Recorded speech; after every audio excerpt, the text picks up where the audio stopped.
literally have inside a knee joint, I have one area of the knee that's IR'd and I have one area that's ER'd. Yeah. Good morning. Happy Monday. I have Neuro Coffee in hand and it is perfect. All right. Man, I had a stellar weekend.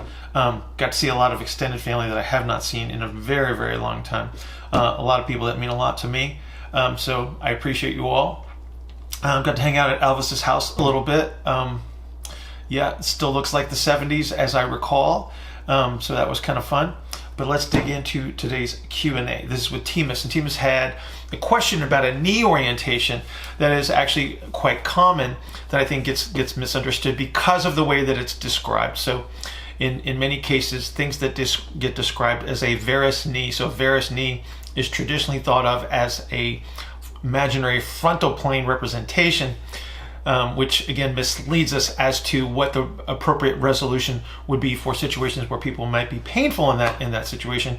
And what we have to understand is it is a series of turns. So it's a series of twists, some in the bone, some at the joint level. And we actually go through that description here with Timas. A lot of folks think that when they see this representation, there's really nothing they can do to say, oh, well, we've got bony changes, etc.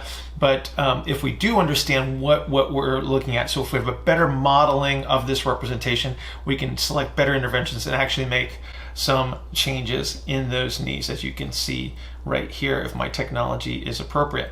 There's a lot of things that we can do here if we have a better representative model. So thank you, Timas, for this question. If you would like to participate in a 15-minute consultation, please go to askbillhartman@gmail.com, askbillhartman@gmail.com. We will arrange that at our mutual convenience. Everyone have an outstanding Monday, and I will see you tomorrow.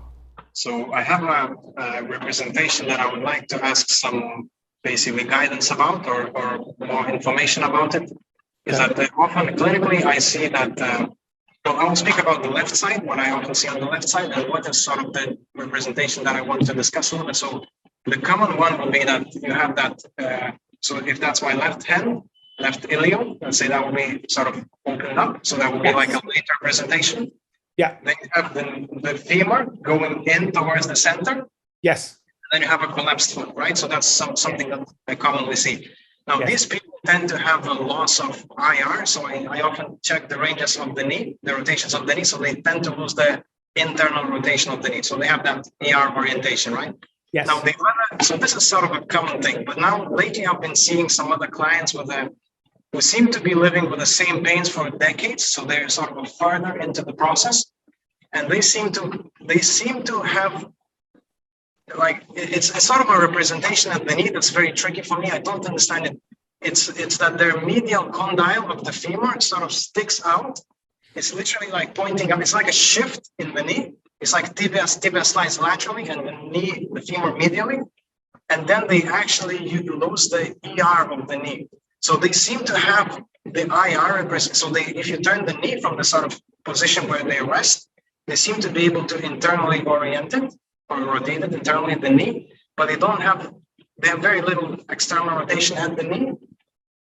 Their proximal tibio-fibular joint has it's pretty much locked. There is no movement there. And at the distal end, the fibula seems to be approaching the calcaneus. So they seem to have this sort of a external rotation at the distal tibio-fibular junction, high arch, usually with a lot of tone, and then tight, stiff toes at the front. Would you walk me through a little bit what happens in a timeline? Like, how do they actually get there? Like, what's the situation? Okay. So we have to look at space time. Yeah. Okay. All right. So if we start at the knee, distal femur turns inward. Yes. Okay. Proximal tibia turns outward. So there's a twist right there.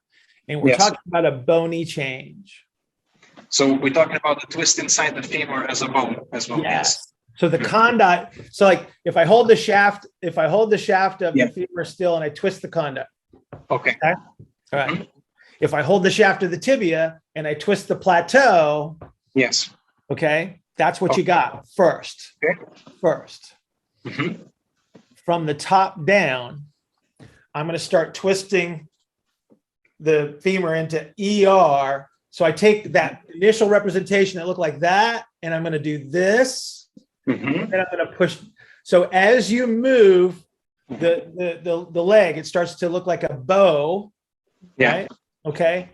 Where does the weight go on the tibia under that representation?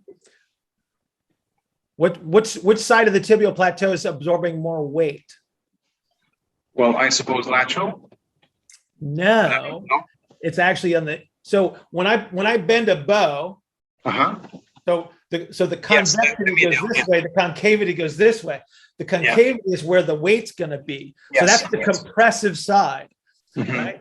So as I turn the whole leg into this bowed representation, the weight bearing is on the medial plateau, which slows that side down from the turn.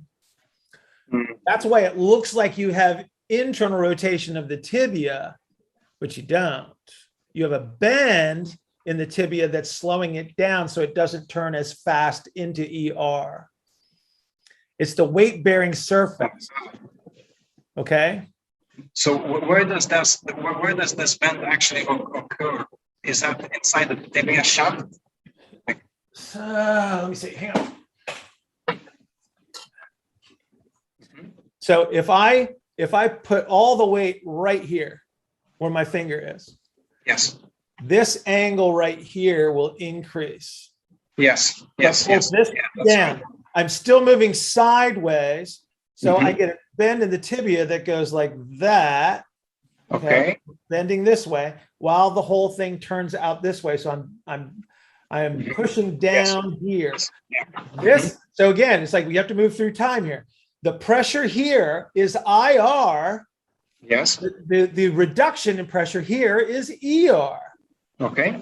So this is slowing down relative to this. Like within the bone itself, this is moving faster in that direction. This side's slowing down, so it's going down into the ground. So the whole system's moving this way. This is slowing down the turn. So you're gonna have this bowed representation with weight bearing on the inside, the medial aspect of the knee joint, and it will bend the tibial plateau. So the plateau is trying to stay level while the bone underneath it bends into this bowed representation, which is why you see ER at the bottom. Okay, because the whole thing is turning, right? And they're trying to keep IR into the ground through the medial plateau of the tibia. So this is twist on bend. So it's doing this. I see. Okay. So when you see the foot responding, okay, where they're starting to pick up the medial border of the foot, that is way out there. Way out there. I see.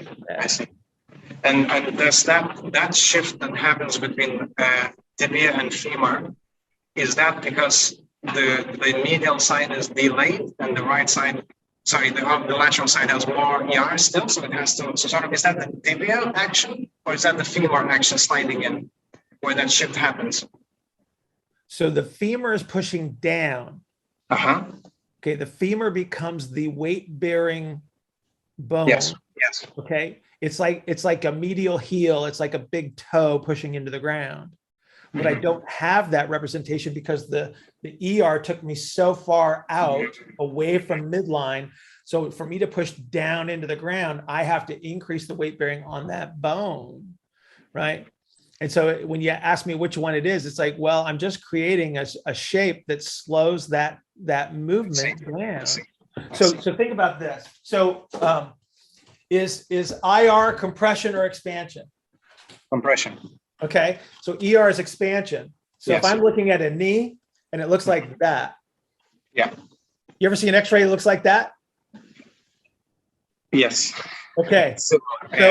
So I literally have inside a knee joint, I have one area of the knee that's IR'd and I have one area that's ER'd. You see it?